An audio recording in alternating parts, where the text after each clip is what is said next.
ചരിത്ര ഫിഗേഴ്സിന് മേൽ കാവ്യം ഉണ്ടാകുമ്പോഴാണ് പുരാണങ്ങൾ ഉണ്ടാകുന്നത്. തീർച്ചയായും പുഷ്പകവിമാനം റിയാലിറ്റി അല്ല. ആ ഒരു കാരണവശാലും ഹനുമാൻ ചാടിയല്ല പോയത്. നീ എന്ത് ചെയ്യും? ഓടിയുമായിരിക്കും. എന്റെ പൊന്നോ, ഈ ക്ലൈമറ്റിന്റെ കുഴപ്പമാണെന്ന് അറിയില്ല. നീ ഈടായിട്ട് വളരെ ഇന്റലിജന്റ് ആയിട്ട് സംസാരിക്കണം. ആ ഒരു കാരണവശാലും ഹനുമാൻ ചാടിയല്ല പോയത്. നീ എന്ത് ചെയ്യും? ഓടിയുമായിരിക്കും. മല എടുത്തോണ്ട് വന്നിട്ടുണ്ടാവില്ല. മല എടുത്തോണ്ട് വന്നിട്ടുണ്ടാവില്ല. ഒരു സംശയം എനിക്ക് പറയുന്നതിൽ പ്രശ്നമല്ല. രാവണന് 10 തലയും ഇല്ല.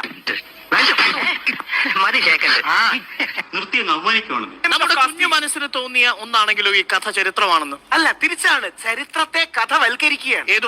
ഏത് വർഷമാണെങ്കിലും ഇവനെ കൊണ്ട്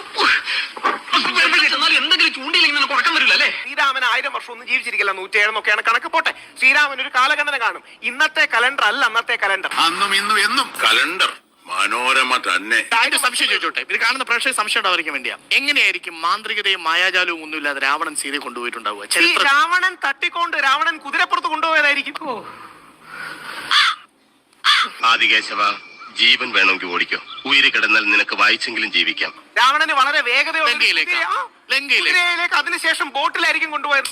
ആഞ്ജനേയ സ്വാമി 40 കിലോമീറ്റർ ബോട്ടില്ല. ഞാൻ അത്ര ചീപ്പല്ല. ലങ്കയിൽ 40 കിലോമീറ്റർ